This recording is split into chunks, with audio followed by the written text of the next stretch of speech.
बिस्मिल्लाहिर्रहमानिर्रहीम। अस्सलाम वालेकुम नाज़रीन, प्रोग्राम मुकाबिल में मेरे और आमिर मतीन साहब की तरफ से देखने वालों को हम खुश आमदीद कहते हैं। पाकिस्तान की सियासत का मरकज इस वक्त दुबई है, जिसका अगला पड़ाव सऊदी अरब में होगा। निगरान हुकूमत से लेके अगली हुकूमत में पावर शेयरिंग तक के जितने भी फॉर्मूले हैं वो ज़ेर गौर तो हैं। किसको कितना और क्या मिलेगा, ये प्रोग्राम के पहले हिस्से में आप लोगों के सामने इसकी मुकम्मल तफसील रखेंगे। दूसरी तरफ IMF की तरफ से $3 अरब का कर्जा। सवाल ये कि क्या ये कर्जा हमारी फाका मस्तियों का मदावा कर पाएगा और अवाम इस कर्ज को भुगतेंगे कैसे, इसकी भी खौफनाक तस्वीर आप लोगों के सामने हम रखने जा रहे हैं। और प्रोग्राम के आखिरी हिस्से में आपको बताएंगे कि हुकूमत ने बिल आखिर आज़ाद हायर एजुकेशन कमीशन को फतह कर लिया है। HEC का जो तरमीमी बिल है, कैबिनेट की तरफ से भी उसकी मंजूरी मिल गई है, मगर HEC को फतह करने के पीछे असल कहानी है क्या, मसाइल क्या है, ये भी आपके साथ हम शेयर करेंगे। आमिर साहब, जितने भी बड़े हैं, सवाल दिलचस्प भी है और शायद तल्ख भी है। जितने भी बड़े हैं, पाकिस्तान है, पाकिस्तान की किस्मत का फैसला है, आपकी और मेरी किस्मत का फैसला है, वो पाकिस्तान में नहीं होना चाहिए, दुबई के अंदर इस वक्त पड़ा हुआ है सबका। खैर, ये तो आज की कहानी नहीं है, कई सालों से इस तरह ही सिलसिला है। पहले लंदन में, दुबई में, सऊदी अरेबिया में हम हमेशा एक सैटेलाइट मुल्क रहते हैं और ये काफ़ी अभी तो आदत हो गई है लोगों को, रहने की बात नहीं, मगर हमारा बिहेवियर बिल्कुल जो भी है, सियासी बिहेवियर, माशरती बिहेवियर, वो ये किसी को इशू ही नहीं है। हमारा रोल जो है वो एक सैटेलाइट का है। सैटेलाइट को जो है दूर से रिमोट कंट्रोल के ज़रिए चलाया जाता है, तो वो हम उसके लिए तैयार हैं। ये लोगों को कोई इशू नहीं होता इस बात पे, ये तो लिहाजा ये कहानी नहीं है। असल कहानी ये है, जो अहम चीज़ है वो ये है कि वो वहाँ पे बैठ के फैसले क्या कर रहे हैं। हाँ। जो है बाहर बैठना इतना इशू नहीं है जितना कि बाहर बैठ के फैसले है। तो सबसे बड़ा फैसला ये दुबई के अंदर इस वक्त सारे ईद की छुट्टियों में बैठे हुए थे। अभी बताया जा रहा है कि नवाज शरीफ साहब मज़ीद यूं रुकेंगे, बाकी लोग ज़रदारी साहब, बिलावल साहब वगैरह वापस आ गए हुए हैं। और जो खबरें छपी हैं ज़राए के हवाले से कि पहले ही मरीम बीबी को जो है तामीर नौ रीऑर्गेनाइजेशन पार्टी का उनको ज़िम्मा दे दिया गया है। और वो इलेक्शन, सबसे बड़ी बात है कि इलेक्शन, क्या ये वफाकी इलेक्शन, ये तो 3-4 माह डिले हो गए, मगर उनकी डिमांड थी कि एक वक्त पे करवाना है। तो क्या वो एक साथ में, एक वक्त पे, टाइम पे, जब आईनी तौर पे जो रिक्वायरमेंट है 60 दिन के अंदर या 90 दिन के अंदर, वो पूरी होगी कि नहीं होगी, ये एक सबसे इम्पॉर्टेंट बात है। तो मेरा ये गट फीलिंग ये है कि शायद ये इलेक्शन करवा लिए जाएंगे। पीपल्स पार्टी क्योंकि बहुत ज़्यादा इस पे जो है बज़िद भी है जी, और उसकी सियासी मंतक भी समझ आती है, और गालिबा नून लीग को और बाकियों को भी सूट करता है, क्योंकि हवा रोज़ एक जैसी नहीं रहती है। अभी पीपल्स पार्टी समझती है कि उनके पास चांस है, और कोई अरेंजमेंट वो जो इस वक्त सोचे जा रहे हैं वो ये है कि नून लीग तैयार है। उनके लिए, दोनों पार्टियों के लिए सबसे इम्पोर्टेंट ये है कि PTI को आउट रखना। हाँ। और उनके पास इस वक्त मौका है, और उनको पता है कि ज़रदारी साहब समझते हैं कल को ये मौका शायद ना मिले कि नून लीग, मेरा ख्याल है, तैयार हो जाएगी कि उनको इस्लामाबाद वो फतह नहीं कर सकते सिर्फ पंजाब के एक हिस्से में वोट लेने से। ठीक है। सो वो इस बात का ज़्यादा इम्कान है कि बिलावल भुट्टो साहब या पीपल्स पार्टी का nominee most probably Bilawal Bhutto ही होंगे, तो वो सिंध से अपनी सीटें लेके आएंगे। उनको जो कौमी असम्बली की सीटों के अंदर PTI की जो सीटें थी उसके ऊपर जो है नून लीग अपना कैंडिडेट नहीं खड़ी करेगी। सूबे के अंदर पीपल्स पार्टी तैयार है कि जिस तरह 2008 के अंदर अरेंजमेंट था कि इस्लामाबाद में पीपल्स पार्टी गवर्नमेंट और प्रोविंस में जो है नून लीग की गवर्नमेंट हो जाएगी, और मिला जुला के जो है ना इस तरीके से कोलिशन बना ली जाएगी। अच्छा। तो इस पर शायद अंडरस्टैंडिंग हो जाएगी। हाँ, जाके ये काफ़ी सारे जो उसके अंदर सवाल हैं, 2-4-5 बड़े सवाल। एक तो ये कि कब होंगे अब, और फिर ये केयरटेकर गवर्नमेंट कौन बनेगी, कैसे बनेगी, वो माहौल क्या होगा जिसके अंदर इलेक्शन करवाए जाएंगे। इलेक्शन कमीशन बहुत कंट्रोवर्शियल हो गया है, क्या उसकी क्रेडिबिलिटी रहेगी, और उसको ये जो नई इख्तियारात दे दिए हैं कि शेड्यूल चेंज भी कर सकते हैं, वो भी अपनी मर्जी से क्या होगा सारा। तो ये काफ़ी सारे सवालात हैं जिसका अभी जवाब नहीं आए। ये सिर्फ मैं अपनी गट फीलिंग बता रहा हूँ, मगर ये भी एक इतना आसान काम नहीं होता। इलेक्टोरल अंडरस्टैंडिंग, फॉर एग्जाम्पल जो जहांगीर तरीन साहब की जो पार्टी बनाई गई गई है IPP जो है उनकी तरफ से। ना कहें, वो दूसरी तरफ इशारा चला जाता है, वो बिजली की कंपनियां मेरे जहन में आ जाती हैं। आप उसे इससे काम पाकिस्तान पार्टी कहते हैं। पाकिस्तान पार्टी और इस तहरीक के नाम से भी वो नाम भी तो कंट्रोवर्शियल हो गया है, लोग चले गए हैं। मतलब इलीम खान साहब का एक इंटरव्यू मैं देख रहा था जिसमें उन्होंने कहा है कि जी हम इलेक्शन PDM के खिलाफ और PTI के खिलाफ लड़ेंगे। सो वो उससे है कि उस तरफ से वो जो होता है ना, चौधरी साहब की तरफ से ना आ गई है। अच्छा, तो उन्होंने कहा जी ना ही समझिए, उन्होंने ना ही है। वो जहांगीर तरीन साहब लंदन में मिल के आए हैं, दुबई में मिले हैं, यहाँ भी मुलाकातें हुई हैं, मगर वो क्यों एक नए तीसरे ग्रुप को, चौथे ग्रुप को खड़ा करें? तो मेरा ख्याल उनको ये बाई इलेक्शन के अंदर भी इनके सारे कैंडिडेट्स का रिजल्ट पता चल गया है, तो उनको वो इसलिए उन्होंने कहा जी दोनों के खिलाफ। तो कैसे अंडरस्टैंडिंग होगी, कौन किसके खिलाफ लड़ेगा, कैसे ग्रुपिंग होगी, कैसे ये जो इलेक्शन होते हैं इसके अंदर आपने वो बनाना होता है कॉम्बिनेशन। हाँ। कौमी पे ये होगा, बरादरीज़म को ज़हन में रखते हुए नीचे एक सेट बनाना होता है कि प्रोविंसेस ये होगा, एक हम जट ले लेंगे, एक हम कश्मीरी ले लेंगे, ऊपर जो हम राजपूत खड़ा कर देंगे, इस तरह कॉम्बिनेशन वो होगा। इंडिपेंडेंट बेताशा होंगे। मेरा ख्याल मुझे लगता है ये है कि पंजाब के अंदर भी एक वाह पार्टी की शक्ल में ये सूरत में जहांगीर तरीन का ग्रुप तो है ही है। हाँ। कि वो कितने जीतता है। काफ़ी सारे लोग नून लीग के भी होंगे जो कि इंडिपेंडेंट लड़ना चाह रहे हैं, जिनको पता है कि उनको नून लीग से वोट नहीं मिलते। PTI के लोग भी जो बेताशा, जिन पे बहुत ज़्यादा प्रेशर आएगा, जो PTI की बजाय नून लीग में या PDM में नहीं जाना चाहेंगे, वो काफ़ी सारे इंडिपेंडेंट भी लड़ेंगे। सो ये बड़ा हेजी एरिया है, इसके लिए इतने वेरिएबल्स हैं कि अभी नहीं कुछ कहा जा सकता। 1-2 महीने के अंदर ये चीज़ क्लियर हो जाएगी। मगर ये क्लियर है कि क्योंकि अब प्राइम मिनिस्टर शहबाज शरीफ साहब का अपना बयान आ गया है कि जनाब 12 अगस्त को जो है, अब 4-5 हफ्ते रह गए हैं तो हुकूमत जो है वो डिज़ोल्व हो जाएगी, असम्बली डिज़ोल्व हो जाएगी। अब ये पता है कि अगर तो टाइम अपना पूरा करके करे तो 60 दिन में होते हैं, अगर 1-2 दिन पहले करें तो 90 दिन मिल जाते हैं। ये एक फैसला देखना है क्या होता है, पर उन्होंने क्लियरली कहा है कि जनाब ये अपने टाइम पे असम्बलियाँ डिज़ोल्व हो जाएंगी और फिर इलेक्शन कमीशन ने फैसला करना है। इलेक्शन कमीशन ने अब ये पिछली दफ़ा माजी देखते हुए पंजाब के अंदर तो एक्सटेंडेड गवर्नमेंट थी, सो वो भी क्लियर नहीं है कि एक्सटेंडेड गवर्नमेंट होगी, 90 दिन से आगे, 60 दिन से आगे जाएगी कि नहीं जाएगी। आइन की पामोली हो गई हुई है, पहले ही 60 दिन का इलेक्शन जो है 90 दिन के अंदर नहीं हुआ, 14 मई से कहीं जा चुकी है, अदालतें लेटी हुई हैं, बेबस हैं, हेल्पलेस हैं। सो ये तो एक है।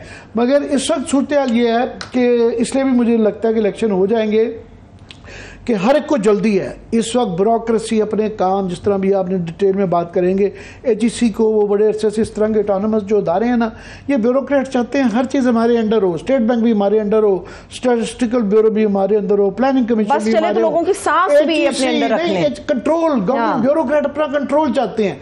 तो आजकल वो जल्दी में है कि वक्त कम है और मुकाबला सख्त है और फाइलों पे फाइलें। ये आजकल हर पॉलिटिशियन की जो गवर्नमेंट के अंदर बैठे हुए हैं, ब्यूरोक्रेट की कि आखिरी वक्त में, जिस तरह पहले भी माज़ी में भी होता रहा, यूसुफ गिलानी ने और बाकी कई प्राइम मिनिस्टर ने आखिरी दिनों में, खाकान अब्बासी साहब ने भी आखिरी हफ्ते में 50 जो है ना फाइलों पे दस्तखत किए, जो ऑर्डिनेंस आता है, बिल आता है, वो करवा के जल्दी में।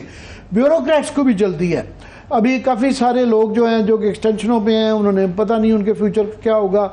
तो यहाँ मास्टर प्लानों में इस्लामाबाद के अंदर तब्दीली, CDA के अंदर खबरें करेंगे कि वो जल्दी कोशिश में है कि कुछ लोगों ने फारिग हो जाना, एक्सटेंशन क्यों है, उनके अपने ज़ाती इंटरेस्ट हैं, ब्यूरोक्रेट्स के इंटरेस्ट हैं, पॉलिटिशियंस के। इस तरह ही लाहौर के अंदर मास्टर प्लान के अंदर और रूदा के अंदर और लाहौर, कराची, पेशावर, हर जगह पे है इस वक्त फाइलों की जो है ना वहाँ पे पहिए लग रहे हैं। अच्छा, जितने आपने जाविये बताए हैं, मैं कोशिश करूंगी जब हमारे एनालिस्ट अगर हमारे साथ हुए तो उनसे बात हो, जितने जाविये बताएं 1 बाय 1 पे जाते हैं। आपने सबसे पहले इलेक्शंस की बात की, आप चाह रहे, आपने कहा कि पाकिस्तान पीपल्स पार्टी हो या नून लीग, दोनों चाहती हैं बस इलेक्शन हो जाए, लेकिन सवाल पाकिस्तान तहरीक इंसाफ का। पीपल्स पार्टी को तहफुजात नहीं है, मगर खबरें ये है कि नून लीग चाहती है कि इलेक्शन के अंदर तहरीक इंसाफ पार्टिसिपेट नहीं करे। नहीं, मैं दुरुस्त कर दूं कि मेरी गट फीलिंग है, खबर नहीं है, अभी उनके ये फैसला हुआ नहीं है। मगर पीपल्स पार्टी की तरफ से जो बयानात भी आ रहे हैं और जो उनकी वाइब्स आ रही हैं, उससे लगता है वो बहुत ज़्यादा इंटरेस्टेड हैं और शायद नून लीग भी ऑन बोर्ड हो जाए। PTI का उसके पीछे मफरूज़ा सवाल आपका जो बड़ा अच्छा है, ये वाला मैं उस तरफ ही आना चाह रहा था कि इसके पीछे ये सारा जो जल्दी इलेक्शन करवाने की जो पॉसिबिलिटी, इम्कान है, इसके पीछे चंद मफरूज़े हैं सबसे पहले मफरूज़ा यही है कि ये जो आपने जिक्र किया कि वो समझते हैं कि पीटीआई इस वक्त ख़त्म हो चुकी हुई है और ये हमें इस्टेब्लिशमेंट ही जितवा देगी। आपने देखा उनको कोई फिक्र नहीं है, वरना इलेक्शन से पहले सियासी हुकूमतें उनको फिक्र होती है कि यार अवाम किस तरफ जा रही है, कि महंगाई है, लोड शेडिंग है, बेरोज़गारी है और बिजली के बिल बढ़ रहे हैं, पेट्रोल के बढ़, उनको कोई फिक्र नहीं है। उन्होंने तो 215 चाहे IMF की वजह से किया, अच्छा किया बुरा किया अलहदा, वो उनको फिक्र नहीं है। वो बड़ी डार साहब मुझे हैं उनकी है नहीं है, फिर वो गाड़ी को यूं छेड़ के जो है ना वो कह देते हैं बड़े मगरूर होके इस बजट के अंदर, जिसके अंदर इतने टैक्सेस लगाए गए हैं और ये 5 रुपए पेट्रोल का भी शायद बढ़ जाएगा, 5 रुपए यूनिट पर डीजल ऑलरेडी बढ़ गया है, डीजल बढ़ रहा है और लोड्स बिजली आ नहीं रही, गैस की लोड शेडिंग हो रही है और उनको फिक्र नहीं है कि वो समझते हैं कि सिर्फ इस्टेब्लिशमेंट के कंधे के ऊपर रख के जो है ना ये हम फायर मारेंगे और ये अवाम मैटर नहीं करते। वो ये समझ रहे हैं और वो समझ रहे हैं कि ये अफसानवी मोहब्बत जो है ना, रोमांस इस्टेब्लिशमेंट के साथ ये चलता रहेगा। बस हमारे लिए वही काफ़ी है कि वो पीटीआई को, क्योंकि उनके ख़िलाफ़ है इस्टेब्लिशमेंट और इसलिए वो हमारे हक़ में है और हमारा ये काम ही नहीं है अपने आप को जितवाना, हमें जितवाने वाले जितवा देंगे। ये मफरूज़ा एक नंबर 1 मफरूज़ा इनका ये है, मगर ये मफरूज़ा माजी में कई दफ़ा फेल हुआ है। ठीक है, मैं आपके सामने PMLQ की मिसाल दे देता हूँ कि PMLQ में इस वक्त एक किस्म का मार्शल्ला है ना, वर्चुअल मार्शल्ला कह लें आप, कि बहुत ज़्यादा इस्टेब्लिशमेंट का रोल है मगर सामने नहीं है, बैकग्राउंड में रह के। उस वक्त तो मार्शल्ला था, एमरजेंसी थी मुशर्रफ के दौर में, 2002 का इलेक्शन था।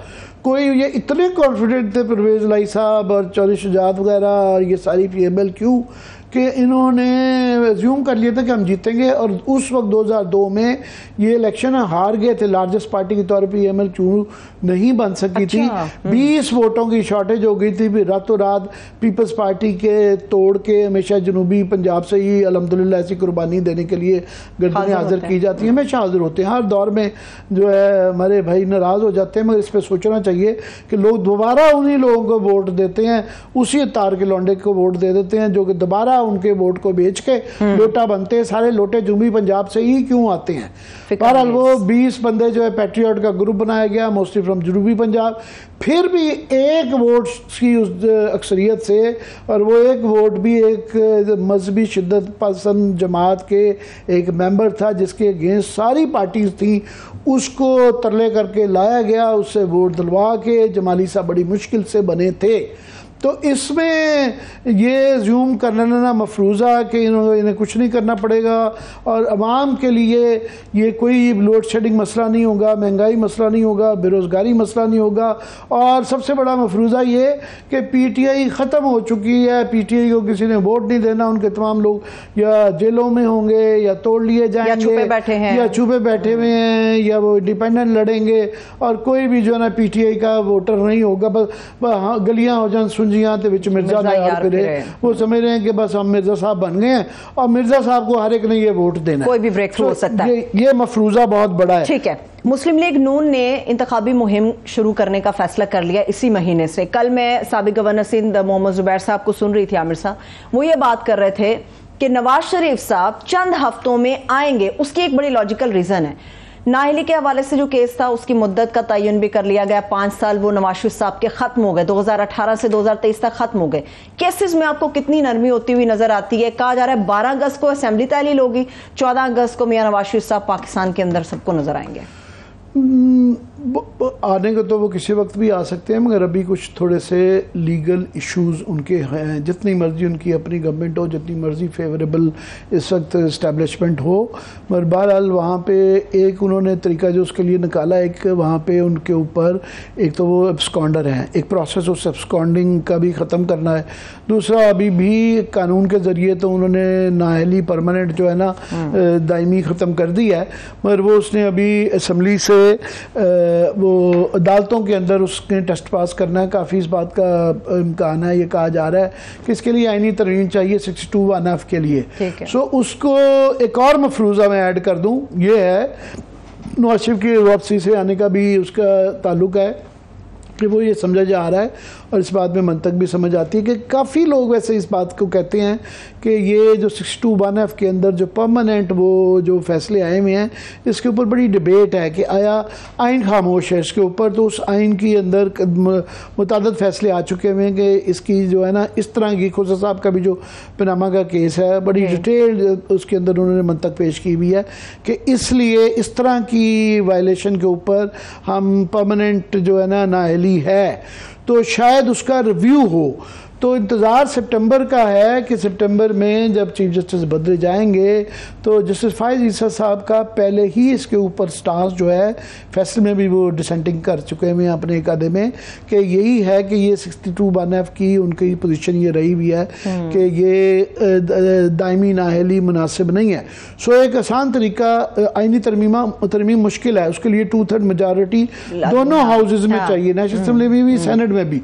तो दूसरा उसका एक तरीका है वो है कि अदालत एक लार्जर बेंच बनाए, पिछले वाले बेंच से ज़्यादा बड़ा बेंच हो और वो कह दे जो कि जनाब ये पटिशन जाएगी, पटिशनें ऑलरेडी मौजूद हैं कि ये बिल भी जब जाएगा तो इसके ऊपर बैठ के अदालत ये अगर फैसला कर दे लार्जर बेंच के अंदर कि ये परमानेंट नाअहली मुनासिब नहीं है तो ये तो ऑटोमेटिकली उनके लिए नाअहली भी ख़त्म हो जाती है।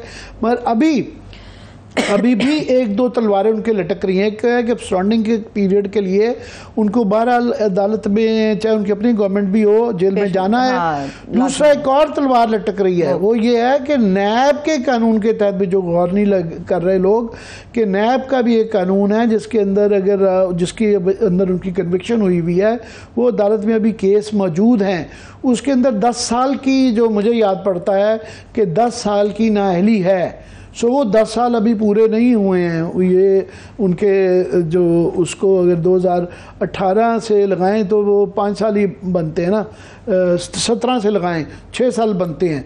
तो वो उसमें नैब का भी देखना पड़ेगा कि उसकी भी तरमीमी जो बिल इन्होंने किया हुआ है वो उसको कवर करता है नहीं करता। सो इसके ऊपर भी बहस है, मगर ये चीज़ें हैं सिर्फ वहाँ पे उनका ये सियासी फैसला नहीं है, ये हालात पे डिपेंड करता है, ये अदालतों पे फैसला करता है। सबसे बड़ा मफरूज़ा इसके अंदर मफरूज़ों में ये है कि अदालतें जो हैं जिस तरीके से इस वक्त लेटी हैं, बेबस हैं, और ये हम इस तरह की बात करने की सोच नहीं सकते थे, मगर क्लियरली नज़र आता है कि हम ये कह सकते हैं कि ज़बान-ए-आम बात है कि 5-6 केसेस हैं, बड़े केसेस जिसके अंदर अदालतें लटकाई जा रही हैं, नैब की तरमीम के ऊपर भी जो है ना आईनी वो 1 साल 1.5 हो गया है। मगर अगर वो ये मफरूज़ा है कि अदालतें ऐसे ही रहेंगी, अदालतों का मूड भी बदल सकता है, अदालतें हमेशा बेबस नहीं रहती हैं। और ये भी मफरूज़ा कि जैसे फायज़ ईसा जब आएंगे तो हम लुटियाँ डालेंगे, जैसे फायज़ ईसा साहब जो भी कोई अपने जब ऑफिस के ऊपर बैठता है हर एक की अपनी जिम्मेदारी होती है, हर एक ने अपनी लेगेसी का देखना होता है, हर एक ने अपना एक इज्जत वकार को बरकरार रखना होता है। तो ये मफरूज़े मुनासिब नहीं होते हैं कि वो आएंगे तो सारे केसेस इनके हक में हो जाएंगे, नहीं, लॉ पॉइंट्स आइन कानून भी कोई चीज़ होती है। सो ये वाला है 14 मई वाला फैसला नहीं आया हुआ, ये फिर प्रैक्टिसेस और प्रोसीजर वाला बिल है उसका फैसला नहीं आया हुआ।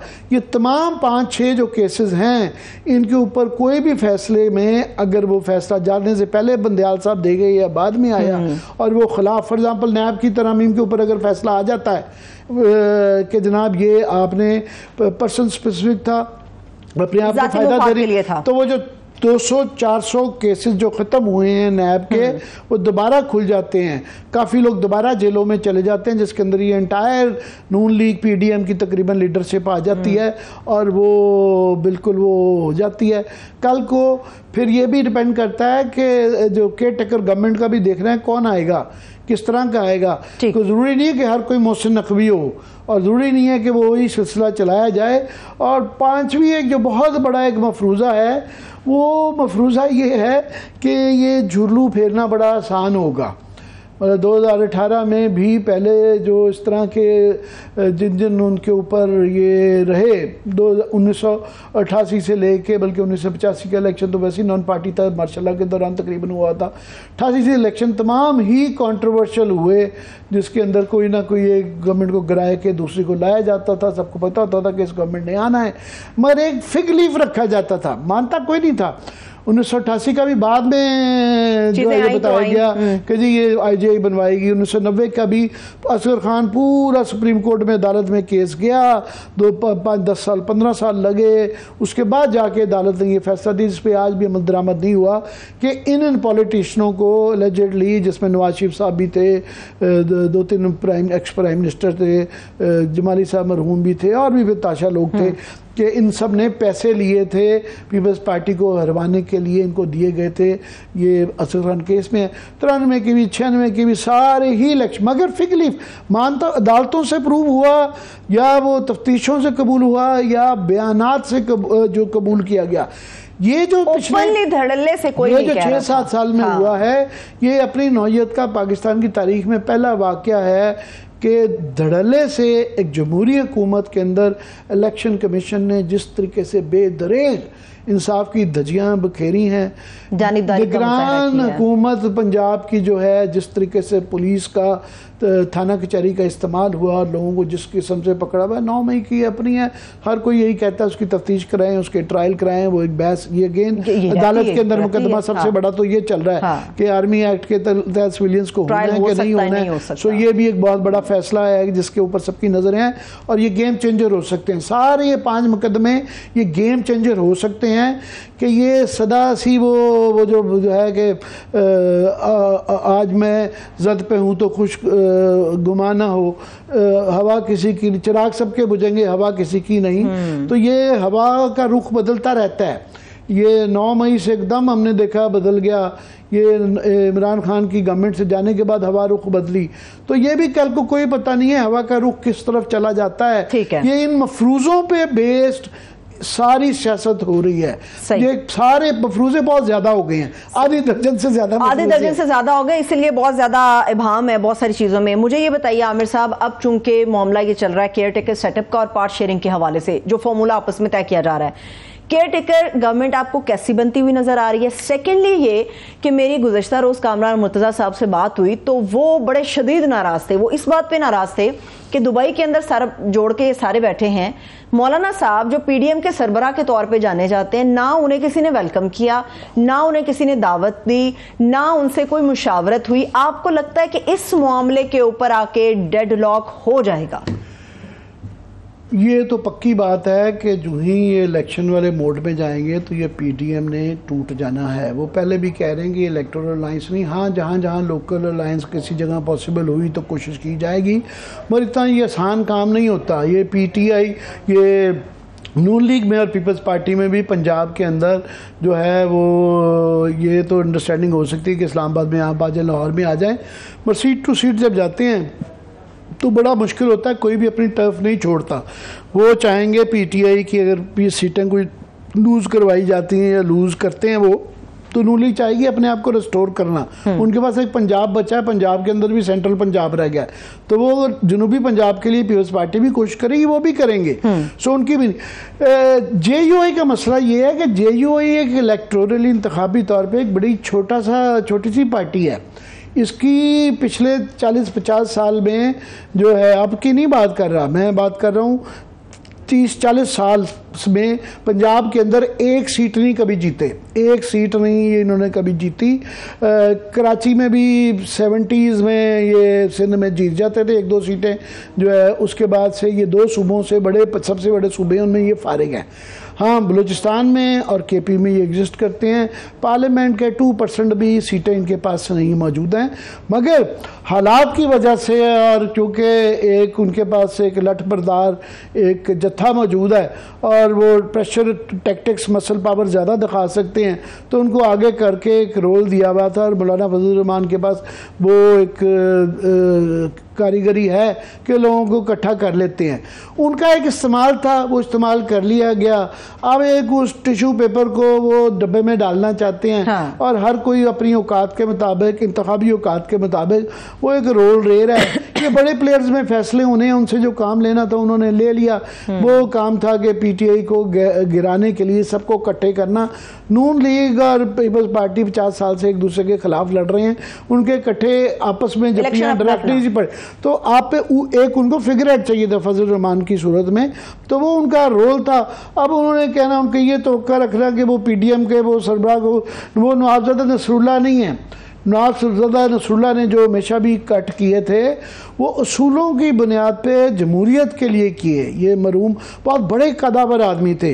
मौलाना फजल रहमान के वालिद साहब भी, मौलाना मुफ्ती महमूद, बहुत कदावर आदमी थे। उनके जो नाकदीन भी थे, उन्होंने कभी उनके ऊपर कोई करप्शन का ये इस तरह के इल्ज़ाम नहीं लगाया था। उनसे नज़रियाती तौर पर लोगों के इख्लाफात थे।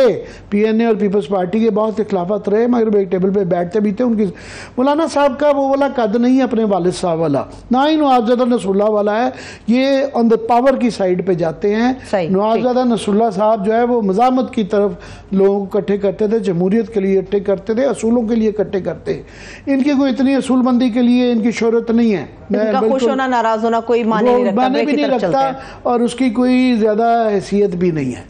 चलिए ब्रेक की तरफ अभी आमिर साहब चलते हैं। ब्रेक लेनी है मुझे, एक छोटी सी ब्रेक लेते हैं। ब्रेक से वापस आके आमिर साहब से जानेंगे अगर मजीद उन्होंने कुछ पॉलिटिकल बात करनी है। मगर मेरे पास बात करने के लिए IMF के साथ जो $3 अरब का मुआहदा हुआ, बड़ी अच्छी बात है। स्टैंड बाय मुआहदा हो गया है, 9 महीने के अंदर पैसे मिलेंगे। मगर अभी पैसे मिले नहीं तो हुकूमत लुडियां किस वजह से डाल रही है? ब्रेक से वापस आके मैं बात करूंगी, मेरे साथ रहिए।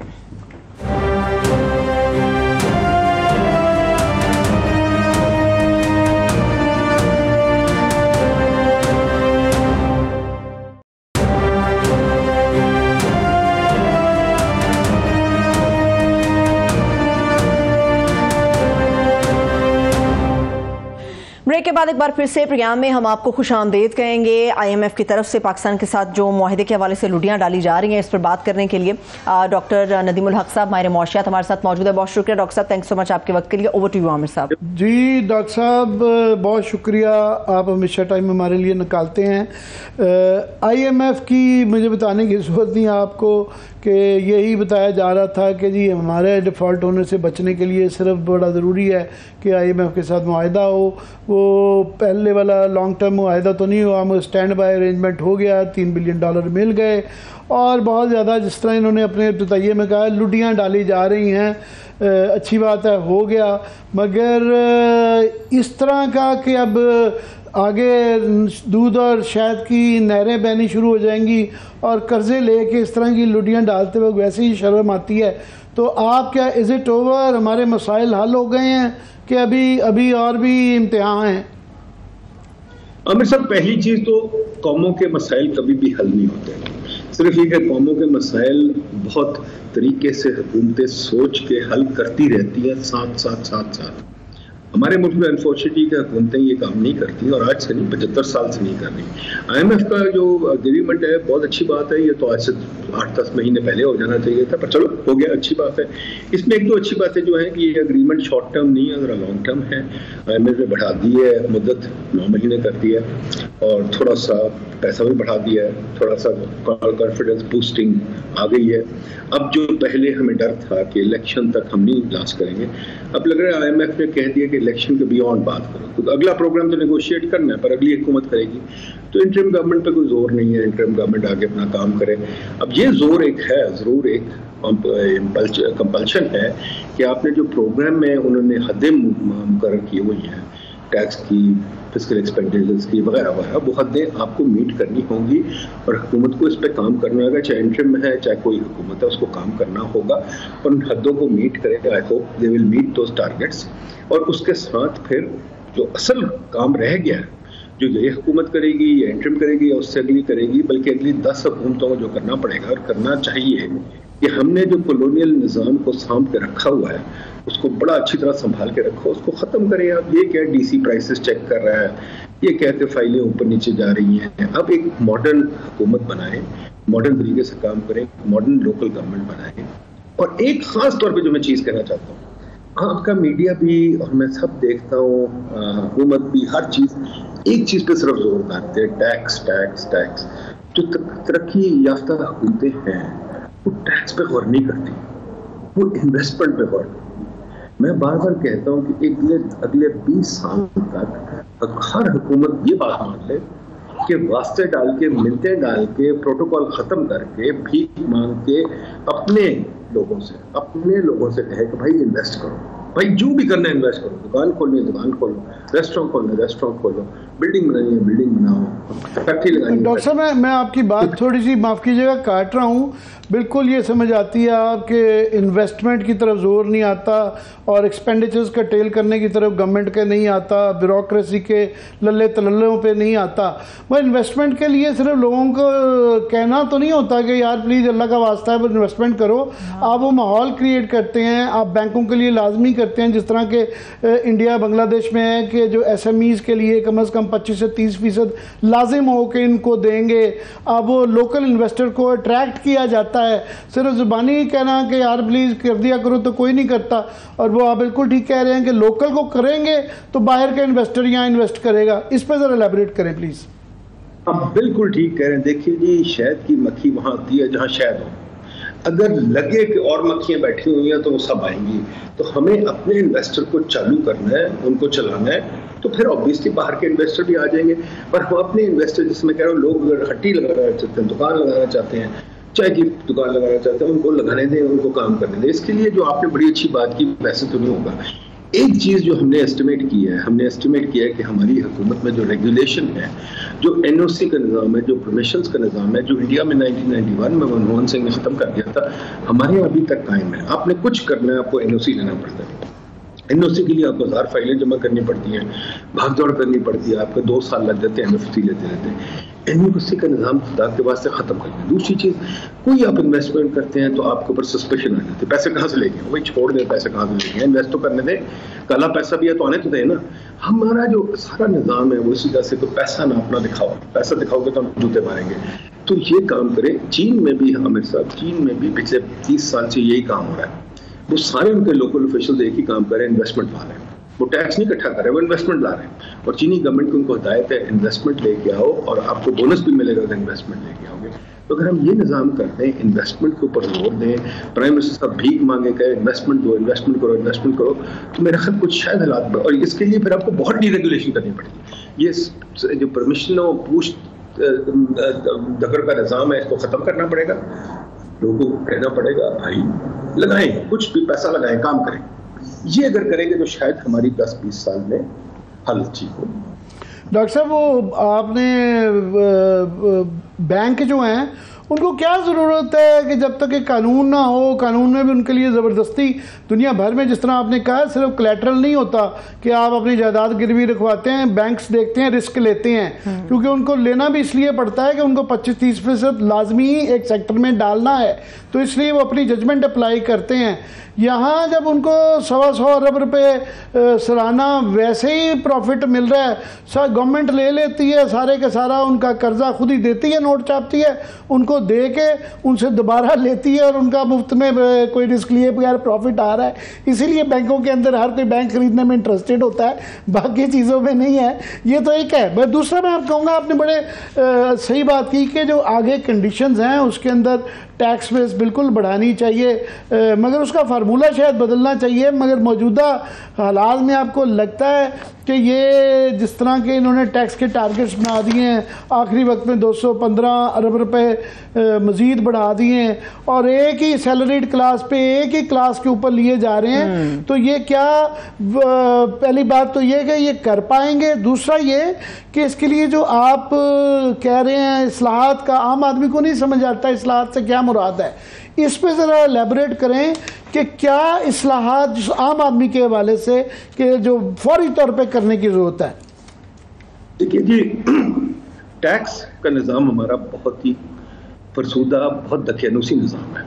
इसको ठीक करने की ज़रूरत है। आपको याद होगा कि अमेरिका में एक बहुत चीज़ मकबूल हुई थी, लैफर कर्व, जो कह रहा था कि अगर टैक्स ज़्यादा है तो आपका रेवेन्यू गिरेगा, तो टैक्स रेट कम करेंगे तो रेवेन्यू बढ़ेगा। अमेरिका ने ये थ्योरी अडॉप्ट की। रेगन के ज़माने में, बुश के ज़माने में बहुत लोगों ने टैक्स रेट गिराए, उसकी वजह से उनकी हुकूमत बहुत चल गई। बरतानिया में टैक्स रेट गिराए, हुकूमत चल गई।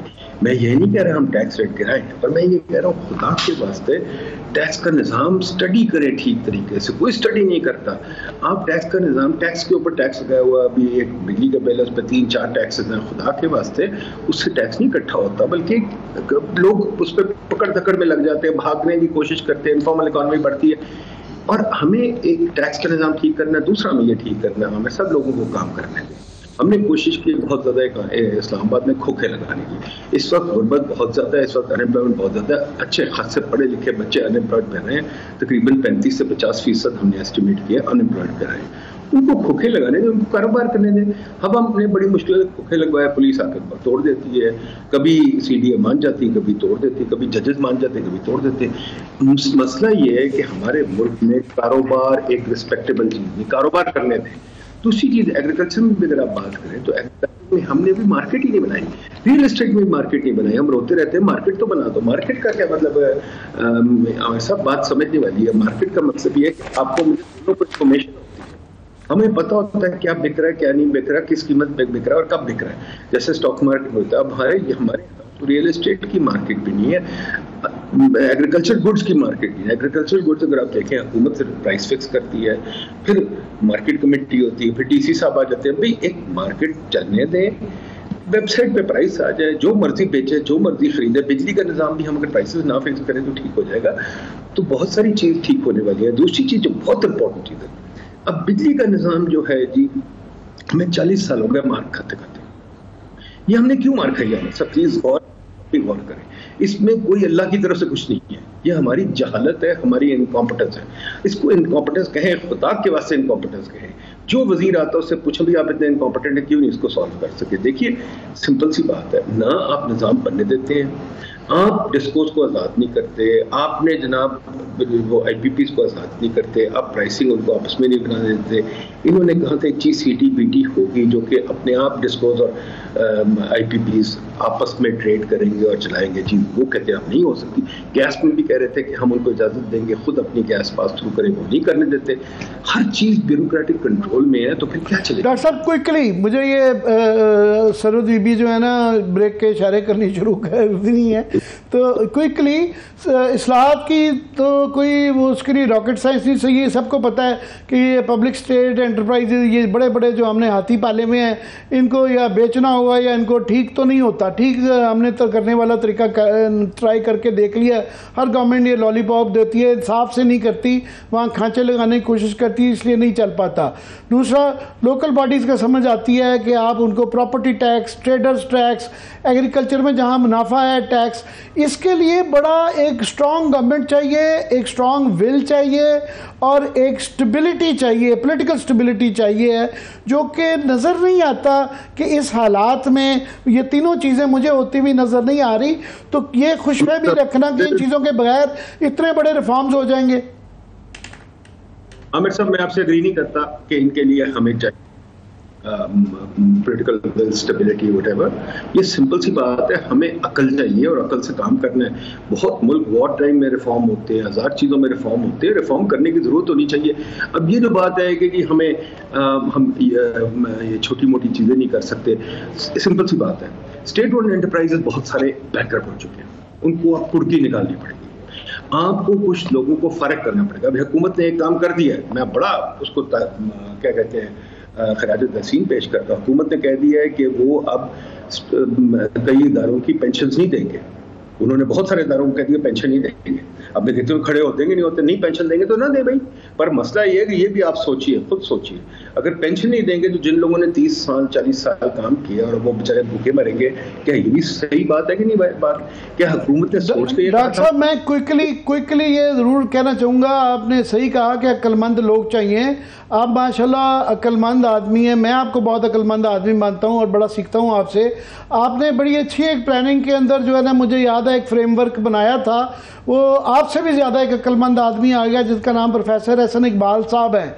वो प्रोफेसर साहब ने पहले दिन ही उठा के काफ़ी $1 मिलियन शायद उस पर खर्च हुए थे, उठा के कूड़े की डब्बे में फेंक दिया।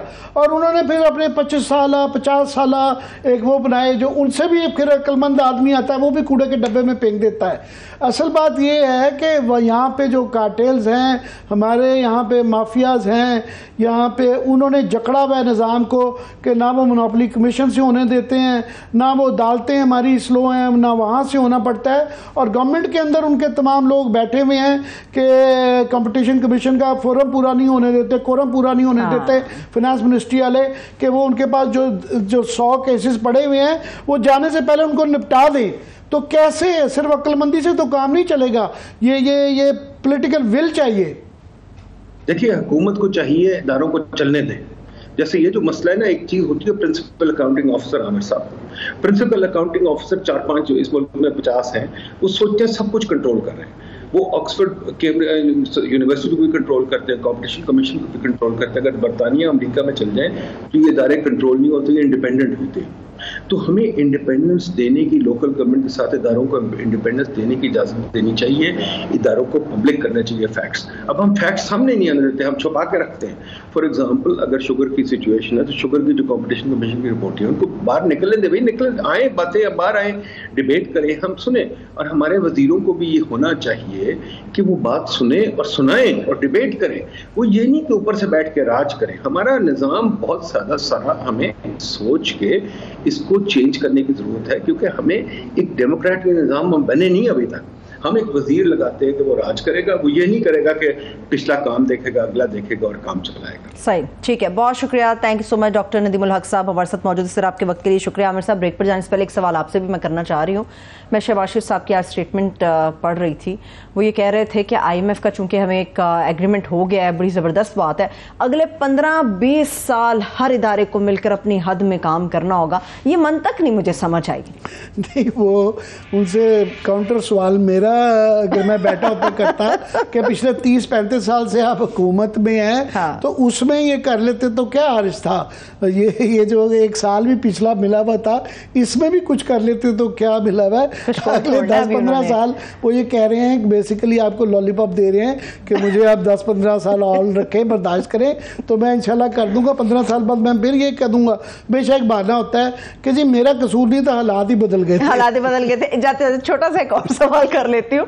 मूडीज की तरफ से रिएक्शन आया कि हुकूमत खुश तो बहुत ज्यादा हो रही है, मगर इस बात की कोई गारंटी नहीं है कि $3 अरब मिलेंगे। वो उनका ये है कि एक ट्रांच तो आ गया है। बाकी जिस तरह अभी डॉक्टर साहब ने भी हिंट करवाया कि अभी काफ़ी सारे जो है ना गोल्स को अचीव करना है। उनकी 12 जुलाई के एग्जीक्यूटिव बोर्ड इलेक्शन वो जो है फिलहाल उन्होंने वक्ती तौर पे हमें कि जो डिफ़ॉल्ट का रिजल्ट, बड़ी अच्छी बात है। इसको कोई, मेरा ख्याल है कि जिसको भी ज़रा सा भी पाकिस्तान का मोहब्बत है, अच्छी चीज़ है कि स्टॉक एक्सचेंज में 2000 पॉइंट बढ़ गए हैं। ओपन मार्केट में डॉलर रुपया जो बढ़ गया है, 5 रुपये, तो बड़ी अच्छी चीज़ें आ रही हैं। मगर ये जो उनको साथ में उन्होंने ये भी दिन आना था कि इन जो इंटरनेशनल डोनर्स के मतलब ये हमारे यहाँ कॉन्स्पिरेसी थ्योरी है, काफ़ी खराबियाँ भी होंगी, हमारे कई लोग बड़े इनके नाकिद हैं। मगर वर्ल्ड बैंक, IMF हमें कह रहा है कि खुदा के लिए अपनी ये जो अशराफिया है इसकी तरफ से पैसे जो है गरीबों को दो, हाँ। BSP में दो, फिर स्पोर्ट फंड में दो, और इनसे जो इनको तुम देते हो इतने टैक्स डिडक्शन 2-2 हज़ार रुपए की, इनको छोड़ के ये नीचे वालों को 100 रुपया दे दो, तो ये ज़्यादा तुम्हारे मुल्क के लिए भी अच्छा है। सो वो ये कंडीशनैलिटीज़, ये टैक्स बेस जो है ये बढ़ाना, ये बड़ों को हाथ डालना बड़ा मुश्किल है। ठीक है, तो इस वजह से ये जो है ना वो मूडीज कह रही है कि ये इस्लाहात की इनकी पसली चेक करना चाह रहे हैं, ये नहीं है। ठीक है, एक ब्रेक ले लेते हैं, ब्रेक से वापस आएंगे। पाकिस्तान के अंदर जो सिक्योरिटी के हालात है उसके ऊपर हम बात करेंगे, मगर इसके साथ साथ आप लोगों के सामने कुछ अहम डिटेल भी रखेंगे कि हुकूमत ने HEC को जो अपने हाथ में ले लिया है, इख्तियार उसका हासिल कर लिया है, जाती तस्कीन के लिए किया गया है या इसके पीछे कुछ और रीजंस हैं। हमारे साथ रहिए।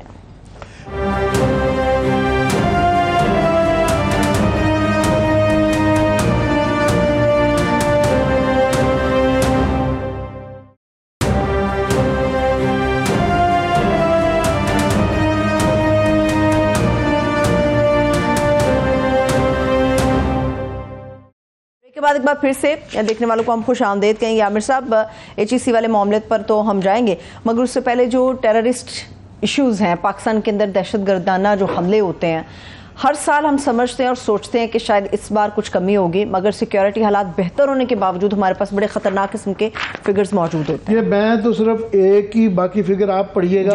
ये मैं तो ये सिर्फ पढ़ के सुबह से अखबार में परेशान था कि 79% जो है ना 1 साल के अंदर दहशत गर्दी के हमलों में ये इजाफा हुआ है।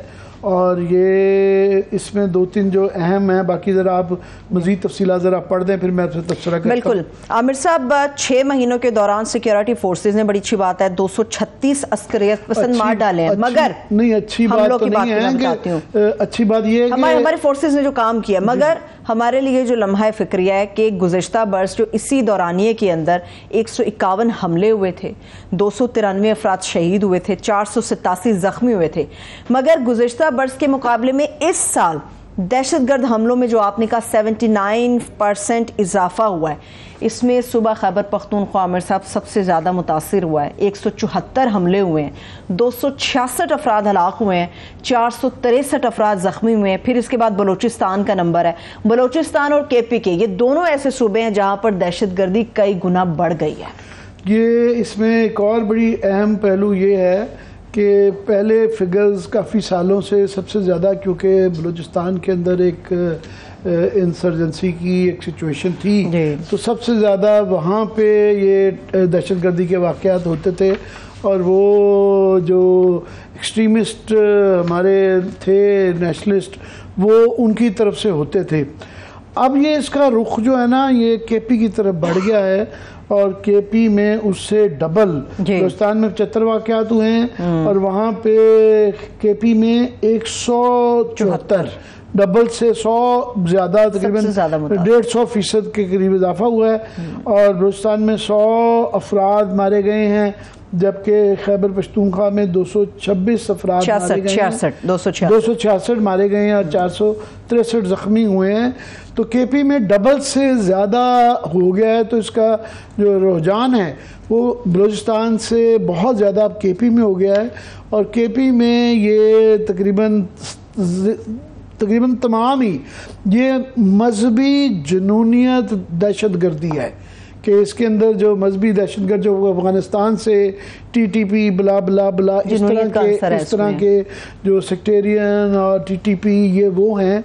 तो ये अब ये एक बहुत ख़तरनाक पहलू है कि जिसके ऊपर हमें ज़्यादा गौर करनी चाहिए कि ये बजाय इसके कि अच्छी खबरें आएँ कि ये काम हो रहा है, कि हम ये बिल्कुल हमारा एक रवैया है कि जब तक कोई बड़ा वाक़या नहीं हो जाता हमारी नज़र नहीं जाती।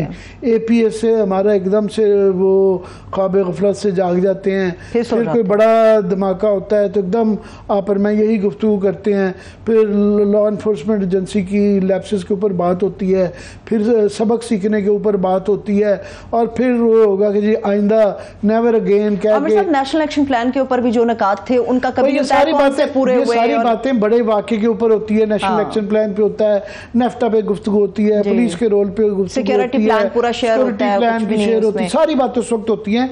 मगर ये अगर बजाय इसके खुदा ना खास्ता एक रिएक्शनरी काम करने का कि वाक़या एक्शन होता है और फिर उसके रिएक्शन में होने के इस फिगर्स को कि 79% इंक्रीज हुई है, ये बहुत बड़ी फिगर है। इसके बाद कुछ को हमें जवाब चाहिए। हम पिछले साल की शुमाई के ऊपर बात करें, मैं आगे बढ़ूंगी, लेकिन मैं कुछ ऐड ऑन कर दूं कि रवां साल 13 खुदकुश हमले हुए आमिर साहब, और गुज़श्ता बरस की तादाद सिर्फ 5 थी। एनीहो, इसके ऊपर हम बात करते रहेंगे, मेरे पास लास्ट 2 मिनट है। HSC के हवाले से मुझे बताइए कि क्या हुकूमत का इख्तियार हासिल करना ज़ाती तस्कीन थी कि ये भी हमने काबू कर लिया इदारा, या कुछ और वजह? ये बिल्कुल इस तरह ही करते हैं जिस तरह के कश्मीर फतह करने गए हुए हैं ना, तो ये अपने इदारे, हमारे बड़े चंद इदारे रह गए हैं जिनके अंदर जिन्होंने बड़ी मुल्क के अंदर फ़र्क डाला है। और पाकिस्तान का इसमें कोई बहस नहीं है कि पाकिस्तान का सत्यानाश होने में ये अगेन चिकन डिबेट रहती है कि कौन सी चीज़ पहले आई थी। तो तालीमी इन्हताज सबसे बड़ा फैक्टर रहा कि हम तालीमी तौर पे इतने पीछे गए, स्कूलों की नेशनलाइजेशन के बाद ख़ास तौर पे और बाद में। अब उसके बाद ये HEC ने कुछ खराबियां भी रही होंगी, इस पे डिबेट रहती है, मगर एक इंडिपेंडेंट होना उसका बड़ा ज़रूरी था। ब्यूरोक्रेटिक उससे काफ़ी हद तक वो ऑटोनॉमी थी उनको, और उन्होंने बड़े अच्छे काम किए, एक अच्छी रेगुलेशन चल रही थी, बहुत कम इनकी शिकायतें आती थी, और अगर कोई गलत करते थे उसके ऊपर डिबेट होती थी। अब क्या होगा, अब ये गवर्नमेंट उसको कैबिनेट ने अप्रूव कर दिया है। अगर जाने से पहले जल्दी में ये पार्लियामेंट उसको कानून बना देती है या इसको ऑर्डिनेंस पास कर देते हैं तो ये बड़ी ज्यादती होगी। इसका मतलब ये है कि ये एजुकेशन मिनिस्ट्री के नीचे आ गए। उसके बाद एजुकेशन सेक्रेटरी साहब सिफारिश क्या करेंगे, फलाने को टीचर को लगा दो, फलाने स्टूडेंट को मेरिट से बाहर दाखिला दे दो, और उनके कोटाज बन जाएंगे। और जिस तरह पहले सत्यानाश हुआ, ये मजीद सत्यानाश होगा। खुदा के लिए चंद अदारे जो बच गए हैं, बाकियों को ठीक करने की बजाय इनको सत्यानाश नहीं। बहुत शुक्रिया, थैंक्स सो मच आमिर साहब। देखने वालों का भी शुक्रिया। मुझे इजाजत दीजिए, अपना ख्याल रखिए, खुदा हाफिज।